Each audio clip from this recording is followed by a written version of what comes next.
esfera de la seguridad social. El seguro social, el IPS, que en este caso es la que abarca para el sector privado y algunos que otros entes autárquicos, ¿verdad? Tiene que ser de alguna forma tomada en serio también por el mismo gobierno, porque por más que sea una entidad financiada por trabajadores y con aporte de empleadores, el que finalmente toma la decisión política es el gobierno. Pero ¿qué ocurre? Que el gobierno, ¿cuánta gente especializada en seguridad social existe dentro del gobierno? Primera cuestión. ¿Cuánta gente especializada existe en el Parlamento, donde se adoptan medidas populistas que van perjudicando cada vez más a IPS? IPS hoy día no puede cumplir con la cobertura que realmente requiere 1.300.000 personas que están dentro del seguro. Entonces, volvemos a lo mismo, ¿verdad? Si nosotros no tenemos una política de Estado en cuanto a trabajo, empleo y seguridad social, este sector, este segmento enorme que tenemos, es un motor de la economía, que es el que mueve la economía. Totalmente. Y el que sostiene la economía del país, no va a tener la importancia debida o no se le va a tomar como debe ser. Así mismo. Tenemos un material justamente que da unas cifras bastante interesantes respecto a los niveles de empleo, subempleo y desocupación en nuestro país. Compartimos.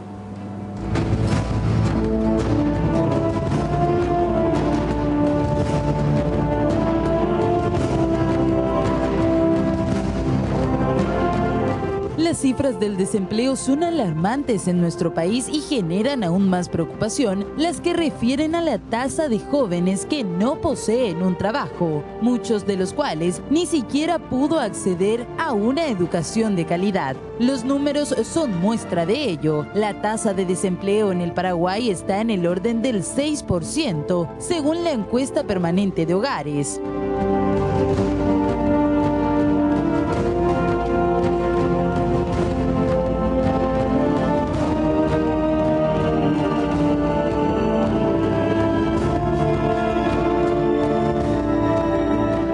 Esta cifra es baja en términos generales, sin embargo, si se toma en específico el desempleo juvenil, se estaría hablando del doble. Un 12% de paraguayos jóvenes de entre 15 a 29 años no acceden siquiera al primer empleo. Esta cifra se agrava aún más si hablamos de la población femenina y todavía más si son mujeres que viven en la zona rural. Para ellas, el trabajo fuera del hogar prácticamente no existe.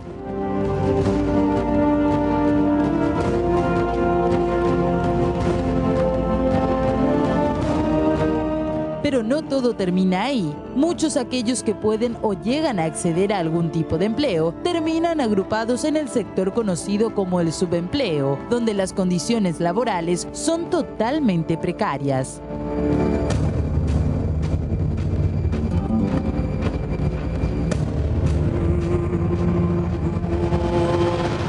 La organización Acción Paraguay nos habla de las siguientes cifras. 3/4 de la juventud de nuestro país no tiene beneficios en el trabajo supuestamente formal que desarrollan. Solo el 49,3% tiene algún tipo de contrato. De ellos, el 55,6% de los jóvenes en el área urbana poseen un contrato, pero en la zona rural la cifra disminuye. Solo 31% de los jóvenes del interior posee un contrato con su empleador.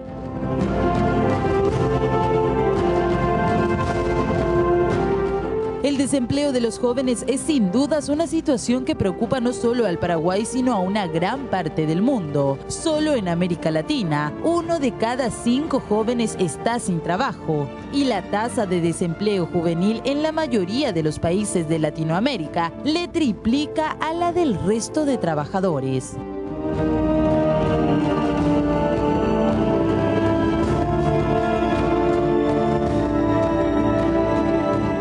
Pasábamos así un poquito algunos números, algunas cifras que hacen a la realidad sobre empleo, desempleo en nuestro país.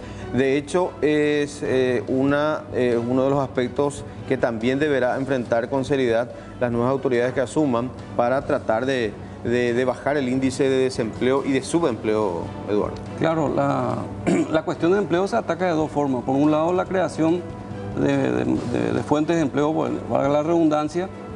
Para eso tiene que existir una política clara del Estado en cuanto a la inversión que hace el sector privado, seguridad jurídica, la protección de algunos productos que muchas veces son perjudicados por el contrabando también. O sea, tiene que tener una política de protección jurídica y facilitar también algunos aspectos que hacen a que algunas zonas hoy día despobladas o desoladas, por así decirlo, de fuentes de trabajo, lo adquieran. Nosotros no podemos más centrar toda nuestra política gubernamental en lo que hace solamente Asunción Central y algunos puntos estratégicos de la República. Tenemos que buscar que haya una diversidad de creación de fuentes de empleo, fuentes de trabajo en diferentes ciudades del interior.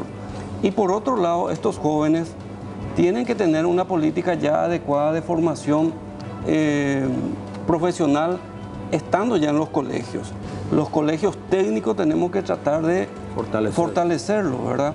Y por otro lado también buscar la manera de que exista una política adecuada en cuanto a subvencionar o de alguna forma subsidiar a algunas empresas, algunos empleadores que estén otorgando el primer empleo, porque el primer empleo es el que más cuesta para el adolescente, para el joven. Entonces, eso requiere incluso realmente... para un profesional egresado universitario. Por supuesto. Y decía yo el caso muy particular, ¿verdad?, de un sobrino que hace 3 años se recibió de ingeniero agrónomo en la UNA y no consigue laburo. Así es.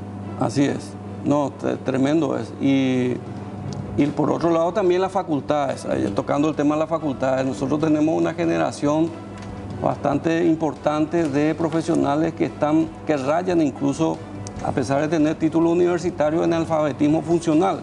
O sea, tenemos que tener una política de Estado en diferentes frentes, de tal forma que podamos llevar adelante una política educativa, profesional y por otro lado la generación propia de las fuentes de trabajo. Totalmente. Ahora, Eduardo, en tu dilatada carrera como abogado, pasillero, litigante en el ámbito laboral, ¿cuáles son los casos más usuales que llevan a una demanda laboral en nuestro país? Y lo que más sobresale son los despidos injustificados, ¿verdad? Ocurre que los empleadores también tienen un déficit en ese sentido, una adecuada orientación o asesoramiento laboral de parte de especializados en el área y cometen algunas arbitrariedades o no se protegen debidamente desde el punto de vista jurídico y despiden al trabajador o a la trabajadora.